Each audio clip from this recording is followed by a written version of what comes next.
What if I told you that every great story, every piece of art that really moves you, is actually born from a cosmic battle between two rival gods?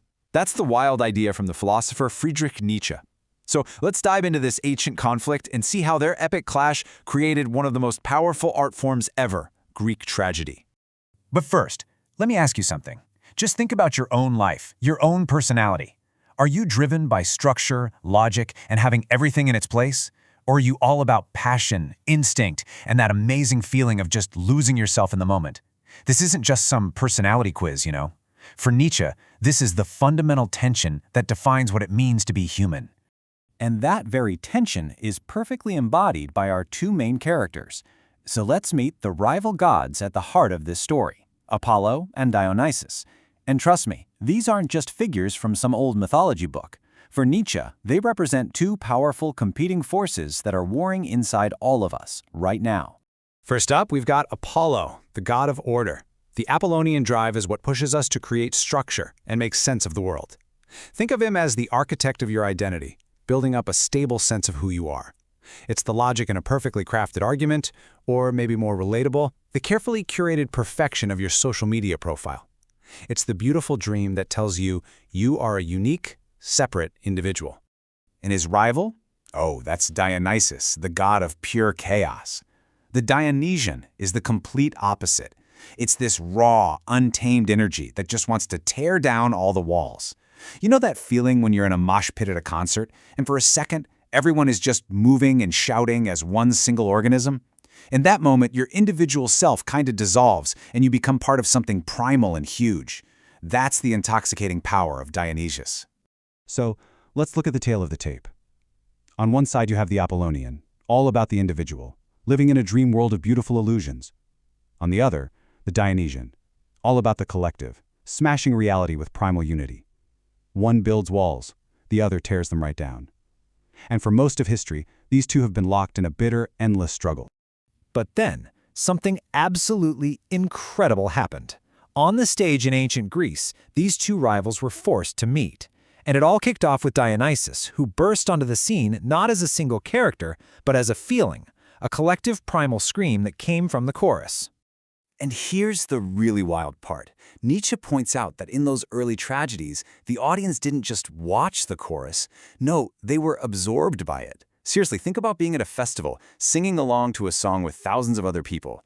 For that little moment, you're not just you anymore, are you? You're part of something bigger. That's exactly the feeling Nietzsche's talking about here. So the chorus was really the engine of the whole tragedy. It wasn't just a group of actors, it was like the voice of nature itself, expressing this deep, universal pain. And by connecting with that, the audience actually experienced the kind of symbolic death of their own ego. It sounds weird, I know, but by witnessing this raw, collective suffering, they found this strange kind of comfort, the comfort of knowing that they weren't alone in the chaos. This was pure, unfiltered Dionysian energy. Okay, but here's the problem. That raw, Dionysian truth, the idea that individuality is just an illusion and that life is built on a foundation of suffering, is honestly terrifying. It's way too much for any of us to look at directly. And that's exactly where Apollo steps in. His job is to give all that chaos a beautiful, bearable face. I mean, just think about it for a second. The pure, chaotic energy of the universe, the shattering reality of pain and death. If you stared right at it with no filter, it would just break you. And this is the absolute genius of Greek tragedy. It doesn't look away from the horror. It doesn't pretend it's not there. Instead, it puts a mask on it, a beautiful Apollonian mask. And that mask, that's the tragic hero. Oedipus, Antigone, their clear, individual stories, their poetic dialogue, their noble struggles, that's all Apollo at work. The hero takes the formless, universal suffering that's churning in the Dionysian chorus and gives it a distinct shape, a story that we can actually follow. This beautiful form allows us to gaze into the abyss without completely falling apart. And right there, in that moment on the stage, the impossible happens. These two warring gods don't just call a truce, they enter into what Nietzsche called a mystical marriage. Order and chaos, the individual and the collective, dream and reality. For just a moment, they achieve a perfect, fleeting harmony. So, let's break down how this recipe works. First, you get the music of the Dionysian chorus, which gives us that raw feeling of universal pain. Then, the Apollonian myth of the hero comes in and lays a clear, recognizable story on top of it. And the result? It's incredible. The audience watches the hero get utterly destroyed, but somehow they leave the theater feeling a profound, heroic yes to life itself. And this is so important.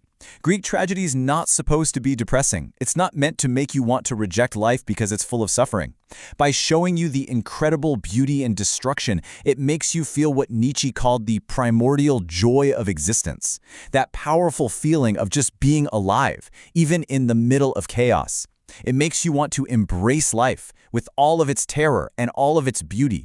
This perfect balance, though, was incredibly fragile. And according to Nietzsche, a new power was rising in Athens that would shatter this divine marriage forever.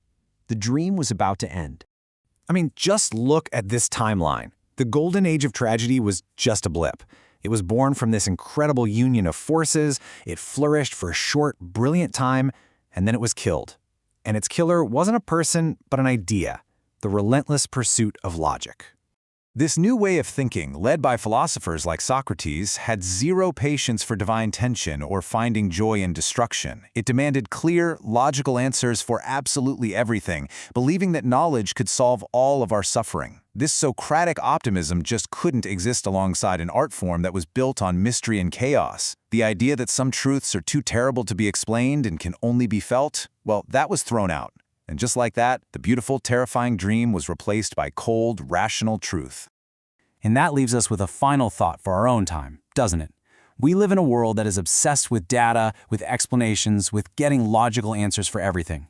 But in our constant quest to understand it all, have we maybe lost something important? Have we forgotten the profound beauty that can only be found when you're brave enough to look, unflinchingly, right into the abyss?